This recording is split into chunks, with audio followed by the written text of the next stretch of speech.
ಎಲ್ಲರ favourite sweet corn ಮಕ್ಕಳಿಂದ ಹಿಡಿದು ದೊಡ್ಡೋರು ಎಲ್ಲರೂ ಇಷ್ಟಪಡ್ತಾರೆ ಅಲ್ವಾ? ಸೊ ನನಗಂತೂ ತುಂಬಾ ಇಷ್ಟ. ನನ್ನ ಮಕ್ಕಳಿಗಂತೂ ದಿನಾ ಕೊಟ್ಟರು ತಿಂತಾರೆ. ಬಟ್ ಒಂದೇ ರೀತಿ ತಿಂದು ತಿಂದು ಅಂದರೆ ಹೆಚ್ಚಾಗಿ ನಾವು ಬಾಯ್ಲ್ ಮಾಡಿಕೊಡ್ತೀವಿ ಅಥವಾ ಇದು ಸ್ಟೀಮ್ ಮಾಡಿ ಕೊಡ್ತೀವಿ ಜಾಸ್ತಿ ಅಂದರೆ. ಸೊ ಇವತ್ತು ಸ್ವಲ್ಪ ಡಿಫ್ರೆಂಟಾಗಿ ಮಕ್ಕಳಿಗೂ ಆಗುತ್ತೆ, ಎಲ್ರಿಗೂ ಟೀ ಟೈಮ್ ಸ್ನ್ಯಾಕ್ಸ್ ಅಂತ ಕೂಡ ಮಾಡ್ಬೋದು. ಬನ್ನಿ ಯಾವ ರೀತಿ ಮಾಡೋದಂತ ನೋಡೋಣ. ಎಲ್ಲ ಮೇಲಿಂದೆಲ್ಲ ತೆಗೆದ್ಬಿಟ್ಟು ನಾನು ನೀಟಾಗಿ ತೊಳೆದು ಒನ್ ಟೈಮು ಈಗ ಈ ರೀತಿ ಕಟ್ ಮಾಡ್ಕೊಳ್ತಾ ಇದ್ದೀನಿ. ಅಂದರೆ ಫುಲ್ಲು ಫೈನಾಗಿ ಬರಬೇಕಂತ ಅಂದರೆ ಕಾಳು ಇರಬೇಕಂತ ಏನಿಲ್ಲ. ಸೊ ನೋಡ್ತಾ ಇರ್ಬೋದು ನಾನು ಯಾವ ರೀತಿ ಕಟ್ ಮಾಡ್ತಾ ಇದ್ದೀನಂತ. ಈ ರೀತಿಯಾಗಿ ಬಂದರೆ ತುಂಬ ಚೆನ್ನಾಗಿ ಬರುತ್ತೆ. ಏನು ಮಾಡ್ತಾ ಇದ್ದೀನಿ ಅಂತ ಗೊತ್ತಾದರೆ ನೀವು ರಿಯಲಿ ಸ್ವೀಟ್ ಕಾರ್ನ್ ಇವತ್ತೇ ತಂದು ಮಾಡ್ತೀರಾ? ಇವಾಗೇನೋ ನಿಮ್ಮ ಮನೇಲಿ ಸ್ವೀಟ್ ಕಾರ್ನ್ ಇದ್ದರೆ ಮಿಸ್ ಮಾಡದೆ ಮಾಡಿ. ನಾನು ಇದರಿಂದ ಸ್ವೀಟ್ ಕಾರ್ನ್ ಆನಿಯನ್ ಪಕೋಡ ಮಾಡ್ತಾ ಇದ್ದೀನಿ. ಸೊ ನೋಡಿ, ಈಗ ಅದನ್ನೆಲ್ಲ ತೆಗೆದ್ಬಿಟ್ಟು ಇಟ್ಕೊಂಡಿದ್ದೀನಿ. ಸೊ ಈಗ ಇಲ್ಲಿ ಒಂದು 3 ಅಥವಾ 4 ಈರುಳ್ಳಿನ ತಗೊಳ್ಳಿ. ಈರುಳ್ಳಿ ಕೂಡ ಸ್ವಲ್ಪ ಜಾಸ್ತಿ ಇರಲಿ. ಸೊ ಸಣ್ಣಕ್ಕೆ ನಾನು ಈರುಳ್ಳಿ ಕೂಡ ನೀಟಾಗಿ ಸಿಪ್ಪೆ ತೆಗೆದು ತೊಳೆದು ನಾನು ಸಣ್ಣಕ್ಕೆ ಹೆಚ್ಚಿಟ್ಕೊಂಡಿದ್ದೀನಿ. ಹಾಗೆ ಒಂದು 5ರಿಂದ 6 ಹಸಿಮೆಣಸಿನ್ಕಾಯಿ ನಿಮ್ಮ ಖಾರಕ್ಕೆ ಅನುಗುಣವಾಗಿ ಹಾಕ್ಕೊಳ್ಳಿ. ಮಕ್ಕಳು ಕೆಲವರು ಖಾರನೇ ತಿನ್ನಲ್ಲ, ಅಂಥವ್ರಿಗೆ ನೀವು ಕಡಿಮೆ ಹಾಕ್ಕೋಬೋದು. ಹಾಗೆ ಕೊತ್ತಂಬರಿ ಸೊಪ್ಪು ಕೂಡ ಸಣ್ಣಕ್ಕೆ ಹೆಚ್ಚಿಟ್ಕೊಳ್ತಾ ಇದ್ದೀನಿ. ಈ ರೆಸಿಪಿ ಯಾವ ರೀತಿ ಇರುತ್ತಂದರೆ, ಈ ಸ್ವೀಟ್ ಕಾರ್ನ್ ಆನಿಯನ್ ಪಕೋಡ ತುಂಬ ರುಚಿಯಾಗಿರುತ್ತೆ. ಸಿಂಪಲ್ ಆದ ವಿಧಾನದಲ್ಲಿ ತೋರಿಸ್ತಾ ಇದ್ದೀನಿ. ಒಂದೇ ರೀತಿ ಸ್ನ್ಯಾಕ್ಸ್ ತಿಂದು ಕೆಲವರಿಗೆ ಬೇಜಾರಾಗ್ತಾ ಇರುತ್ತೆ. ಮಕ್ಕಳಿಗೂ ಸ್ವಲ್ಪ ಚೇಂಜಸ್ ಇರಬೇಕಲ್ವಾ? ಸೊ ಹಾಗಾಗಿ ಕರಿಬೇವು ಸೊಪ್ಪು ಕೂಡ ನಾನು ಕಟ್ ಮಾಡಿ ಇಟ್ಕೊಂಡಿದ್ದೀನಿ ಸೈಡಲ್ಲಿ. ಹೆಚ್ಚಿರುವಂತಹ ಈ ಸ್ವೀಟ್ ಕಾರ್ನು, ಈರುಳ್ಳಿ, ಹಸಿಮೆಣಸಿನ್ಕಾಯಿ ಹಾಗೆ ಕೊತ್ತಂಬರಿ ಸೊಪ್ಪು ಕೂಡ ಇದರಲ್ಲಿ ಹಾಕ್ಕೊಳ್ತಾ ಇದ್ದೀನಿ. ಇದು ಕರಿಬೇವು ಸೊಪ್ಪು, ಕರಿ ಲೀವ್ಸ್ ನಮ್ಮ ಆರೋಗ್ಯಕ್ಕೆ ತುಂಬಾ ಒಳ್ಳೆಯದು. ಕಣ್ಣಿಗೆ, ಕೂದಲಿಗೆ, ಸ್ಕಿನ್ನಿಗೆ ತುಂಬ ಒಳ್ಳೆಯದು. ಶುಗರ್ಗಂತೂ ಇದು ರಾಮಬಾಣ. ಸೊ ಹಾಗಾಗಿ ಯಾವುದು ಸ್ಕಿಪ್ ಮಾಡಬೇಡಿ. ಆರೋಗ್ಯಕರವಾಗಿ ಇರಬೇಕು ನಾವು ತಿನ್ನೋ ಆಹಾರ.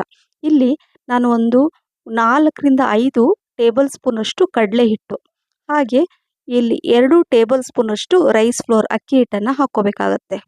ನಂತರ 1 ಟೀ ಸ್ಪೂನಷ್ಟು ಅಜ್ವೈನ್ ಈ ಥರ ಕೈಯಿಂದ ತಿಕ್ಬಿಟ್ಟು ಹಾಕ್ಕೊಳ್ಳಿ. ಈ ಓಂಕಾಳು ಅಥವಾ ಅಜ್ವೈನ್ ಆರೋಗ್ಯಕ್ಕೆ ತುಂಬ ಒಳ್ಳೆಯದು. ಅಂದರೆ ಡೈಜೆಷನಿಗೆ ಹೆಲ್ಪ್ ಆಗುತ್ತೆ. ಹಾಗಾಗಿ ಸ್ಕಿಪ್ ಮಾಡಬೇಡಿ. 1/4 ಟೀ ಸ್ಪೂನಷ್ಟು ಸ್ವಲ್ಪ ಅರಿಶಿನ, 1 ಟೀ ಸ್ಪೂನಷ್ಟು ಅಚ್ಚ ಖಾರದ ಪುಡಿ, 1/4 ಟೀ ಸ್ಪೂನ್ ಜೀರಿಗೆ, 1/4 teaspoon pepper powder, 1/4 teaspoon ಧನಿಯಾ ಪುಡಿ, 1/4 ಟೀ ಸ್ಪೂನಷ್ಟು ಜೀರಿಗೆ ಪುಡಿ, ಹಾಗೆ 1/4 ಟೀ ಸ್ಪೂನಷ್ಟು ಗರಂ ಮಸಾಲ, 1/4 ಟೀ ಸ್ಪೂನಷ್ಟು ಈ ಆಮ್ಚೂರ್ ಪೌಡರ್ ಅಥವಾ ಚಾಟ್ ಮಸಾಲ ಹಾಕ್ಕೊಳ್ಳಿ. ಹಾಗೆ ಸ್ವಲ್ಪ ರುಚಿಗೆ ತಕ್ಕಷ್ಟು ಉಪ್ಪು. ಆಮ್ಚೂರ್ ಪೌಡ್ರ್ ಅಥವಾ ಚಾಟ್ ಮಸಾಲ ಇಲ್ಲ ಅಂದರೆ ಒಂದು ಅರ್ಧ ನಿಂಬೆಹಣ್ಣಿನ ರಸ ಕೂಡ ಹಾಕ್ಕೋಬೋದು. ಇಲ್ಲಿ ಮೊದಲು ಎಲ್ಲ ನೀಟಾಗಿ ಮಿಕ್ಸ್ ಮಾಡಿಕೊಂಡು ನಂತರ ಸ್ವಲ್ಪ ನೀರು ಹಾಕ್ಕೋಬೇಕು. ಜಾಸ್ತಿ ನೀರು ಹಾಕ್ಕೊಳ್ಳೋಕೆ ಹೋಗಬೇಡಿ. ಇಲ್ಲಿ 1/4 ಟೀ ಸ್ಪೂನಷ್ಟು ಅಥವಾ 1 ಚಿಟಿಕೆ ಕುಕ್ಕಿಂಗ್ ಸೋಡಾ ಹಾಕ್ಕೋಬೇಕು. ಸೊ ನೋಡಿ, ಈ ಥರ ಮಿಕ್ಸ್ ಮಾಡ್ಕೊಳ್ಳೋಣ. ನಂತರ ಏನಂದರೆ ಸ್ವಲ್ಪನೇ ನೀರು ಹಾಕ್ಕೋಬೇಕು, ಜಾಸ್ತಿ ನೀರು ಹಾಕ್ಕೊಳ್ಳೋಕೆ ಹೋಗಬಾರ್ದು. ಯಾಕಪ್ಪ ಅಂದರೆ ಈರುಳ್ಳಿಯಲ್ಲಿ ನೀರಿನ ಅಂಶ ಇರುತ್ತೆ. ಸೊ ಹಾಗಾಗಿ ಅದು ನೀರು ಬಿಟ್ಕೊಳ್ಳುತ್ತೆ. ಸೊ ನೋಡಿಕೊಂಡು ನೀರು ಹಾಕ್ಕೊಳ್ಳಿ. ಅಕಸ್ಮಾತ್ ಬೈ ಮಿಸ್ಟೇಕ್ ನೀವು ನೀರು ಜಾಸ್ತಿ ಹಾಕಿಬಿಟ್ರೆ ಸ್ವಲ್ಪ ಕಡಲೆ ಹಿಟ್ಟು ಹಾಕ್ಕೊಳ್ಳಿ ಅಥವಾ ಈ ಅಕ್ಕಿ ಹಿಟ್ಟು ಕೂಡ ಹಾಕ್ಕೋಬೋದು. ಇಲ್ಲಿ 1 ಟೇಬಲ್ ಸ್ಪೂನಷ್ಟು ಕಾದಿರೋ ಎಣ್ಣೆನ, ಬಿಸಿ ಎಣ್ಣೆ, ಹಾಟ್ ಆಯಿಲ್ ಹಾಕ್ಕೋಬೇಕು. ಇದರಿಂದ ಕ್ರಿಸ್ಪಿ ಬರುತ್ತೆ, ತುಂಬ ಚೆನ್ನಾಗಿ ಬರುತ್ತೆ. ಮಿಸ್ ಮಾಡಬೇಡಿ ಯಾವುದನ್ನು.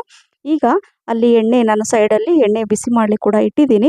ಇದು ಕರೆಕ್ಟಾಗಿ ಮಿಕ್ಸ್ ಮಾಡಿಕೊಂಡು ನಾನು ಹೇಳಿದೆ ನೀರು ನೋಡ್ಕೊಂಡು ಹಾಕ್ಕೊಳ್ಳಿ. ಯಾವ ಹದಕ್ಕಿರಬೇಕು ಅಂದರೆ ಈ ರೀತಿಯಾಗಿ ಉಂಡೆ ಆಕಾರದಲ್ಲಿ ಬರಬೇಕು. ಆ ರೀತಿಯಾಗಿ ನೀವು ಹಿಟ್ಟನ್ನು ಬ್ಯಾಟರ್ನ ಕಲಿಸ್ಕೋಬೇಕಿದು. ಸೊ ಈಗ ಒಂದೊಂದಾಗಿ ಕಾದಿರೋ ಎಣ್ಣೆಯಲ್ಲಿ ಮೊದಲು ಹೈ ಫ್ಲೇಮಲ್ಲೇ ಎಣ್ಣೆನ ಬಿಸಿ ಮಾಡ್ಕೊಳ್ಳಿ.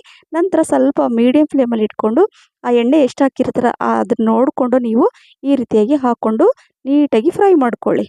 ಸೊ ಮೀಡಿಯಮ್ ಹೈ ಫ್ಲೇಮಲ್ಲಿ ಇಟ್ಕೊಂಡು ಈ ಥರ ನೀವು ಫ್ರೈ ಮಾಡಿಕೊಂಡ್ರೆ ನೋಡಿ ಈ ರೀತಿಯಾಗಿ ಕಲರ್ ಚೇಂಜ್ ಆಗಬೇಕು. ಈಗ ಫ್ರೈ ಮಾಡಿರೋದನ್ನು ಒಂದು ಪ್ಲೇಟಲ್ಲಿ ತೆಗೆದಿಡ್ತೀನಿ. ಎಷ್ಟು ಕ್ರಿಸ್ಪಿ ಇರುತ್ತೆ ನೋಡಿ.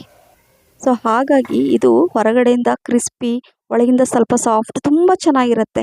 ಸೊ ಇದೇ ರೀತಿ ನಾನು ಉಳಿದಿರೋದನ್ನೆಲ್ಲನೂ ಕಾದಿರೋ ಎಣ್ಣೆಯಲ್ಲಿ ಹಾಕ್ಕೊಂಡು ಫ್ರೈ ಮಾಡ್ಕೊಂಡು ಇಟ್ಕೊಳ್ತೀನಿ. ಇದು ನಾನು ಈವ್ನಿಂಗ್ ಸ್ನ್ಯಾಕ್ಸ್ ಆಗಿ ಮಾಡಿದ್ದೀನಿ. ಮಕ್ಕಳು ಸ್ಕೂಲಿಂದ ಬಂದಾಗ ಮತ್ತು ಹಸ್ಬೆಂಡಿಗೆ ಆಫೀಸಿಂದ ಬಂದ ತಕ್ಷಣ ಸರ್ಪ್ರೈಸ್ ಆಗಿ ನಾನು ಕೊಟ್ಟೆ. ಡಿಫ್ರೆಂಟಾಗಿ ಮಾಡಿಕೊಟ್ರೆ ಎಷ್ಟು ಖುಷಿಯಾಗಿರುತ್ತಲ್ವ? ಅವ್ರಿಗೂ ಖುಷಿ ಆಗುತ್ತೆ, ಮಾಡಿಕೊಟ್ಟವ್ರಿಗಂತೂ ಡಬಲ್ ಖುಷಿ ಅಂತ ಹೇಳ್ಬೋದು.